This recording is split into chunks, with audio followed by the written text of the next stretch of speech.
press the bell icon on the YouTube app and never miss another.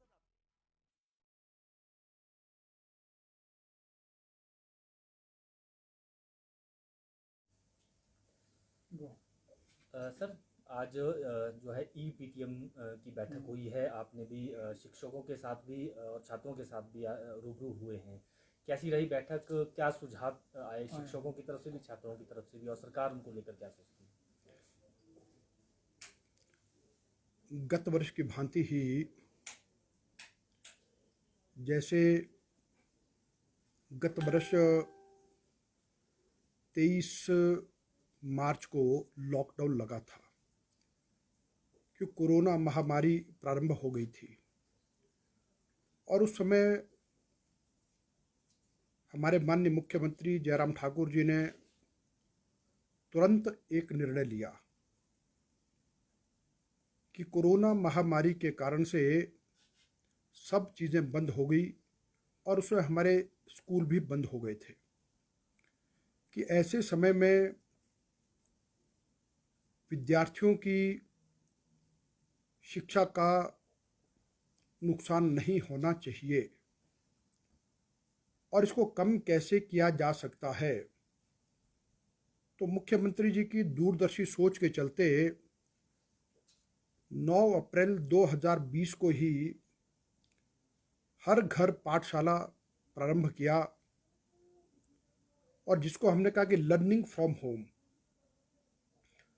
और ये हर घर पाठशाला को हिमाचल प्रदेश के भी लोगों ने इसकी सराहना की और पूरे देश भर में भी हिमाचल प्रदेश के इस मॉडल की बहुत सराहना हुई। और उसके पश्चात यह है कि तब भी हमने ये प्रारंभ किया था कि अभिभावक शिक्षक संवाद ईपीटीएम 2020 में भी हमने 2 बार प्रारंभ किया और जिसे 90% लोगों ने पार्टिसिपेट किया और उसमें भी शिक्षा के संबंध में अभिभावकों के और शिक्षकों के अनेक प्रकार के सुझाव आते थे। और इस वर्ष बीच में तो ये लगा कि कोरोना के मामले काफ़ी कम हो गए और प्रदेश में नहीं के बराबर हो गए थे, लेकिन दूसरी लहर जैसे प्रारंभ हुई तो उसके पश्चात ऑनलाइन शिक्षा फिर से प्रारंभ होनी चाहिए। उसके लिए फिर हमने हर घर पाठशाला फेज़ 2 को प्रारंभ किया और जिसका जो रेमेडियल जो हमने प्रारंभ किया था वो 5 अप्रैल को शुरू किया था और फिर 18 मई के बाद उसको नियमित रूप से हर कक्षावार प्रारंभ किया गया और आज हमने उसको विधिवत रूप से लॉन्च भी किया है। हर घर पाठशाला फेज़ 2 यानी 2.0 को प्रारंभ किया और फिर 2021-22 के एकेडमिक सेशन के लिए अभिभावक शिक्षक संवाद ईपीटीएम को भी आज हमने फिर से प्रारंभ किया है और आज हमने उसकी लॉन्चिंग की है। और इस सारे में हमने इन सारे विषयों पर कि आगामी समय में स्कूल क्या खुल सकते हैं या खोलने चाहिए या नहीं खोलने चाहिए, वैक्सीनेशन, अध्यापकों के बारे में क्या होना चाहिए, बच्चों के बारे में क्या होना चाहिए, ऐसे अनेक प्रकार के प्रश्न थे जिन पर वार्तालाप हुआ और जिसमें अभिभावकों ने भी और शिक्षकों ने भी अपने अनेकों बहुमूल्य सुझाव दिए। और उन्होंने ये भी कहा कि जो गत वर्ष यदि कुछ कमियां रही थी तो उनको बढ़ाने के लिए और क्या कर सकते हैं। अब गत वर्ष हर घर पाठशाला में एक तरफा बात जाती थी कि व्हाट्सएप क्विज होता था या फिर हम एक तरफा होमवर्क देते थे कि भाई अब आमने सामने का भी वार्तालाप होना चाहिए, इसलिए गूगल मीट के माध्यम से, वीडियोज़ के माध्यम से ये सब का सब इस बार हमने प्रारंभ किया है। और उसमें इस बार ईपीटीएम में भी एक विशेष तौर पर एक और सुझाव दिया कि भाई इस बात पर और कैसे जोर दिया जाना चाहिए जिसके कारण से शिक्षक और अभिभावक का जो कनेक्शन है वो और अधिक मजबूत हो और कैसे टीचर और बच्चों का जो आपस में कनेक्ट होने का तरीका वो कैसे गहरा हो। तो ऐसी अनेक बातों पर उन सबको हमने नोट किया है और आज तो हमने ये किया कि हर घर पाठशाला 2 और ईपीटीएम का हमने शुभारंभ किया है। और कल 5 तारीख से लेकर के 8 तारीख तक पूरे प्रदेश में हर जगह पर विद्यालय वार ईपीटीएम चलेंगे। और इसमें जितने सुझाव आएंगे और जितने प्रश्न आएंगे उन सबको हमने कहा कि 9 तारीख को जब इसका हम क्लोजिंग करेंगे, और यही समय रहेगा कि 3 बजे 9 तारीख को करेंगे, और उसमें सभी की समस्याओं का समाधान करके उनके प्रश्नों का उत्तर भी देंगे, तो उस पर हम चर्चा करेंगे। तो और आज लगभग 500 लोग तो जो सीधे तौर पर जुड़े थे, और जिसमें मुझे लगता है कि लगभग यूट्यूब के माध्यम से भी प्रदेश के लगभग 10,000 लोगों ने अपने अनेक प्रकार की शंकाएं रखी हैं। तो हम कोशिश करेंगे कि उसके अनुसार हम आने वाले समय की नीति को तैयार करें। सर, जो मैट्रिक को लेकर प्रमोट करने का फैसला किया गया है, उसमें क्या रहेगा सर? पूरा सिस्टम किस तरह से उसका रिजल्ट बनाया जाएगा, रिजल्ट कैसे उसका बनाया जाएगा? हिमाचल प्रदेश के मुख्यमंत्री जी ने पहले एक बात की घोषणा कर दी थी कि हम मैट्रिक और +1 के बच्चों को प्रमोट करेंगे, क्योंकि हम कोरोना के कारण से और कोरोना के बढ़ते मामलों के कारण से परीक्षाएं स्थगित करनी पड़ी थी। और उसके पश्चात अब ये था कि हम कौन से फार्मूले के अंतर्गत इस सबको करें। तो अभी हिमाचल प्रदेश शिक्षा बोर्ड ने सरकार के दिशा निर्देशों के बाद अपना ऑब्जेक्टिव क्राइटेरिया तैयार किया है, और जिसमें ये कहा है कि हम किस प्रकार की चीज़ों को वेटेज देंगे और कैसे बच्चों को प्रमोट करने का काम करेंगे। उसमें हमने 7 प्रकार के क्राइटेरिया को किया है। नंबर 1 तो हमने कहा है कि हम 9th क्लास को वेटेज देंगे, क्योंकि हमारा 9th क्लास का पेपर ऑफलाइन हो चुका था, और उसके पश्चात कि जो फर्स्ट टर्म है वो एग्ज़ाम हो चुका, तो उसको वेटेज में देंगे। सेकंड टर्म को वेटेज देंगे, फिर प्री बोर्ड परीक्षाओं को हम वेटेज देंगे, और फिर जो एनुअल एग्जामिनेशन हमारा हिंदी का पेपर हो चुका था और उसको वेटेज देंगे। फिर प्रैक्टिकल एग्जामिनेशन हमारे ऑलरेडी हो चुके थे, उनको वेटेज देंगे। और फिर जो इंटरनल असेसमेंट है उसके आधार पर हमने ये 7 ऑब्जेक्टिव क्राइटेरिया तैयार किए, इसके आधार पर हम परिणाम को प्रारंभ करेंगे। और इसमें एक बात मैं आपके ध्यान में लाऊंगा कि जो मापदंड अभी हिमाचल प्रदेश शिक्षा बोर्ड ने तैयार किए हैं, ये कुल मिला के कहेंगे तो ये यूनिफॉर्मली मॉडरेटेड है, ये एकेडमिकली रिलायबल है, जुडिशियस है, और फ्लेक्सिबल और ट्रांसपेरेंट है। और हमने ये भी कहा है कि इस ऑब्जेक्टिव क्राइटेरिया में विद्यार्थियों के लिए हम कंटिन्यूस कॉम्प्रिहेंसिव असेसमेंट और कंटिन्यूस कॉम्प्रिहेंसिव इवैल्यूएशन को ध्यान में रख करके हमने इस सब का सब काम किया है। तो इसलिए अभी आज ही हमने इस सब पर सलाह की है, और हिमाचल प्रदेश शिक्षा बोर्ड आने वाले दिन उसको तैयार करेगा, और अभी बहुत जल्द रिजल्ट टेबुलेशन कमेटी का गठन करके, ताकि उक्त मापदंडों के आधार पर परीक्षा परिणाम हम जो है आने वाले समय में निश्चित करें। सर, कोई टाइम बाउंड रखा गया कि कब तक के रिजल्ट जो है वो तैयार हो जाएंगे? बस ये नोटिफिकेशन हिमाचल प्रदेश शिक्षा बोर्ड कर देगा, और तुरंत इसको जो है हम कोशिश करेंगे कि लगभग सप्ताह 2 सप्ताह के भीतर ये सब काम हो जाए।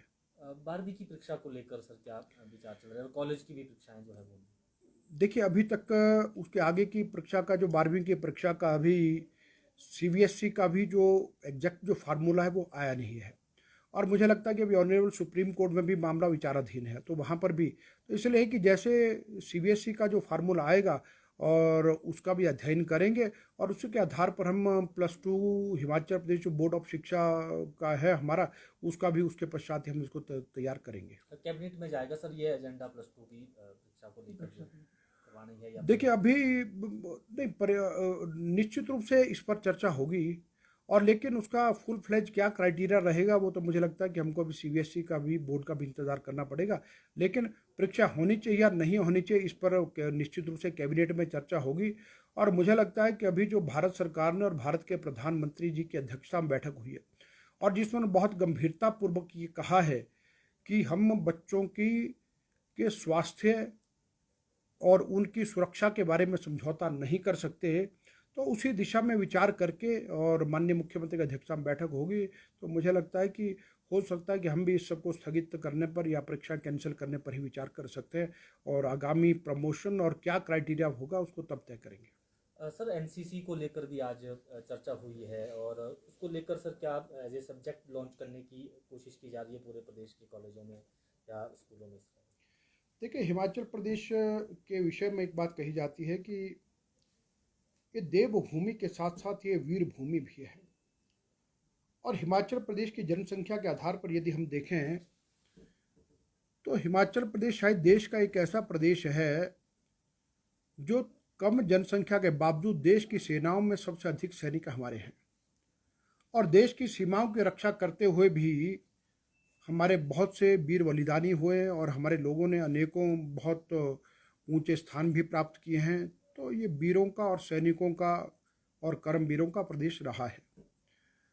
और हम ये भी कहते हैं कि ये हमारा बॉर्डर से भी जुड़ा क्षेत्र है, तो इसलिए एनसीसी का होना बहुत आवश्यक है। और अभी एनसीसी चलता तो है लेकिन बतौर सब्जेक्ट के यहाँ पर नहीं होता, जिस कारण बच्चों को और अधिक लाभ मिले। तो एनसीसी के हिमाचल प्रदेश के जो ग्रुप कमांडर हैं ब्रिगेडियर राजीव ठाकुर जी ने आज सरकार के समक्ष एक प्रस्ताव लाया और उन्होंने पूरी प्रेजेंटेशन दिया कि इसको कैसे करना चाहिए। और हमने सरकार की ओर से ये कहा है कि हम प्रयास करेंगे कि हिमाचल प्रदेश विश्वविद्यालय के माध्यम से इसको हम इलेक्टिव सब्जेक्ट बनाएं, और ताकि उसके आधार पर है कि बच्चों को कल को उनके क्रेडिट्स में भी लाभ मिले। और हम अधिकतर ये प्रयास करें कि हमारे अधिकतर बच्चे एनसीसी का लाभ ले सकें, ताकि जो एक ओवरऑल पर्सनालिटी डेवलपमेंट की दिशा से बहुत अनिवार्य है। और कई बार तो हम उदाहरण भी देते हैं कि जब इजराइल जैसा छोटा सा देश जो दुनिया की बहुत बड़ी ताकत है, वो चाहे आर्थिक रूप से है, चाहे वो फिजिकली है, चाहे किसी भी प्रकार से, लेकिन वहाँ पर एक उन्होंने किया है कि हर एक नागरिक को 3 साल की आर्मी का ट्रेनिंग और नौकरी करना अनिवार्य है। तो मुझे लगता है कि हम हिमाचल प्रदेश में जितना अधिक हम प्रयास करेंगे कि हमारे अधिकतर बच्चे, लगभग हर बच्चे को हम एनसीसी का ट्रेनिंग इत्यादि दें, तो हम एक डिसिप्लिन्ड और एक अच्छा नागरिक समाज में खड़ा कर सकते हैं, और जिसके कारण से सेना के भीतर जाने वाले भी हमारे अच्छे अधिकारी तैयार हो सकते हैं और अच्छे जवान जा सकते हैं। सर, कॉलेज एग्जामिनेशन की बात रही थी, उसमें उसको लेकर क्या विचार जो है वो सरकार ने भी किया है? अभी उस पर हम बैठने वाले हैं, तो उस पर हम आपको दोबारा से सारी बात का ब्रीफ करेंगे। अजित राणा।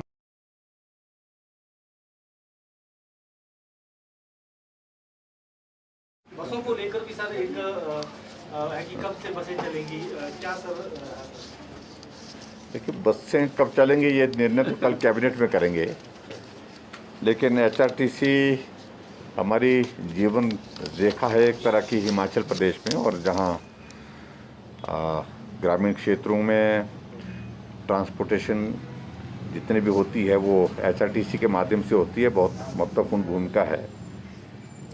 और मुझे इस बात को लेकर के भी संतोष है कि 2020-21 में हमने कोविड का असर जो एचआरटीसी पर पड़ा था, तो उसके लिए उसको ध्यान में रखते हुए हमने एडिशनल सपोर्ट जो है वो पिछली बार 259 करोड़ रुपए की दी थी। और हमें मालूम है कि क्योंकि इसके बिना जो है वो संभव नहीं है, दुर्गम क्षेत्र और कनेक्टिविटी हिमाचल प्रदेश में एकमात्र जरिया है वो हमारी एचआरटीसी की बसें हैं और प्राइवेट बस ऑपरेटर जो भी जितने हैं इसमें। अभी आज हमने कुछ चीज़ों को लेकर के निर्णय लिए हैं, और उन चीज़ों को लेकर के एचआरटीसी के कुछ इश्यूज हमारे ध्यान में थे।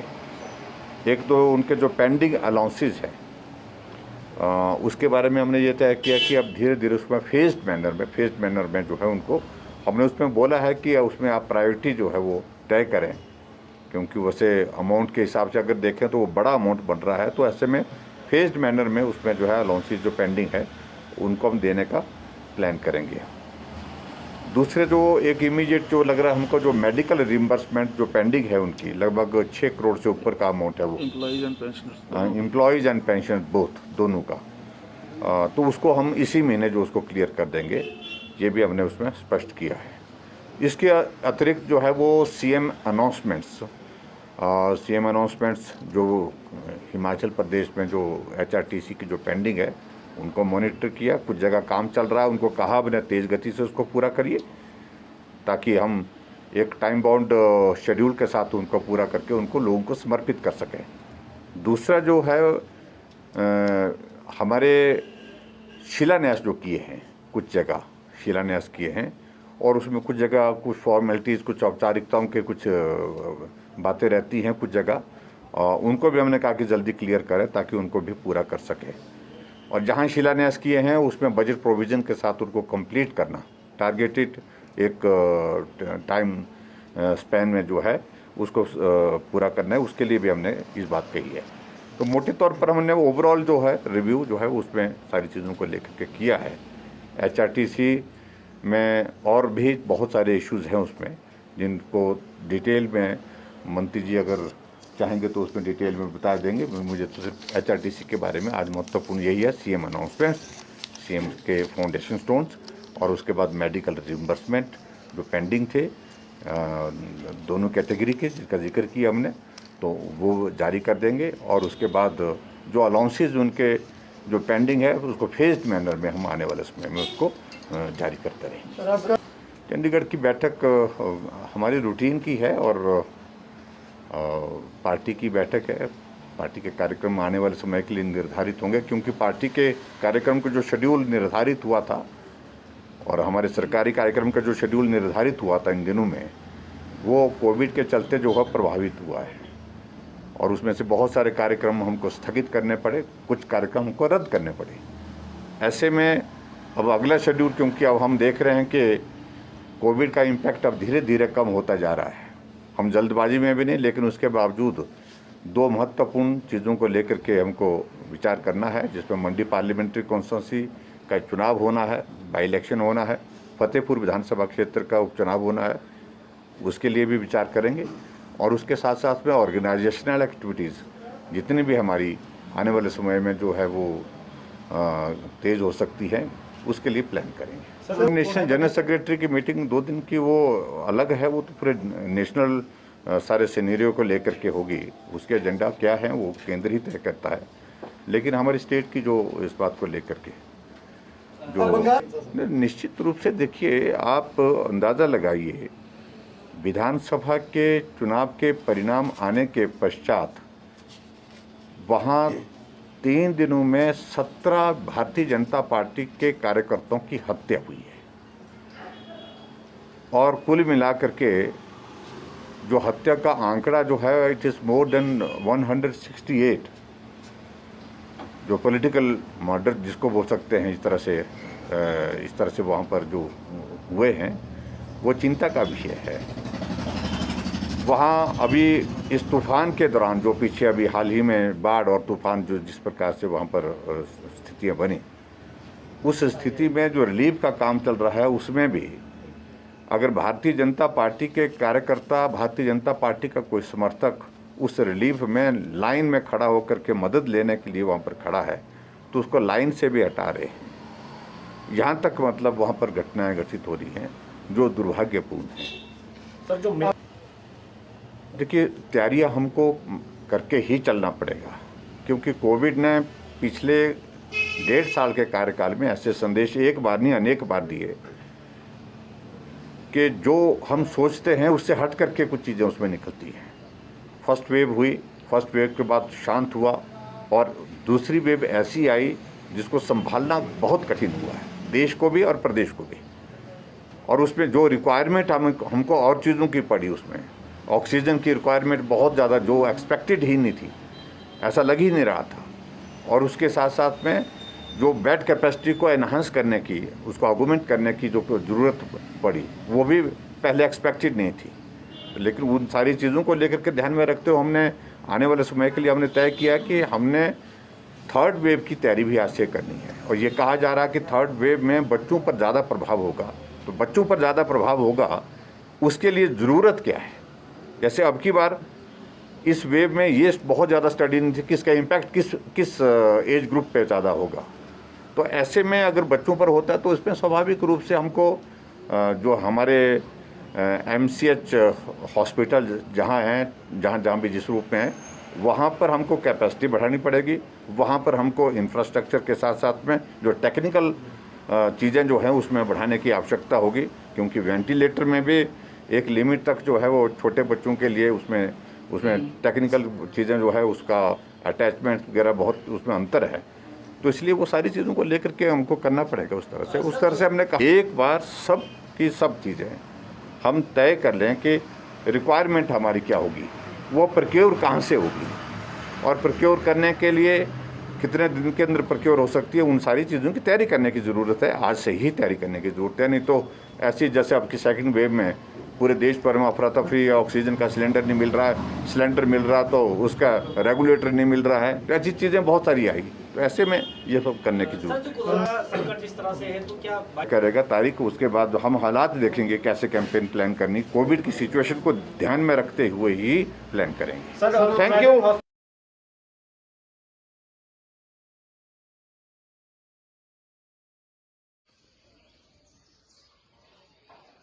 चौधरी अमर सिंह पूर्व विधायक हमारे पार्टी के बड़े वरिष्ठ नेता थे। वो 1967 में पहली बार जनसंघ के टिकट पर विधायक चुने गए और दूसरी बार 1977 में जनता पार्टी के टिकट पर चुने गए थे। वो ईमानदार, समाजसेवी, सरल व्यक्तित्व के धनी थे। सदा हर किसी का भला करना चाहते थे और उनको कोई अहंकार नहीं था, बड़े ही विनम्र स्वभाव के थे। उनका निधन बहुत दुखदाई है। पार्टी ने एक बड़ा अच्छा नेता खो दिया है। परिवार को जो क्षति हुई है भगवान उसे पूरा करे और परिवार को इस सदमे को सहने की शक्ति दे। अमर सिंह जी की आत्मा को अपने चरणों में स्थान दे। उन्हें बहुत बहुत श्रद्धांजलि। ओम शांति।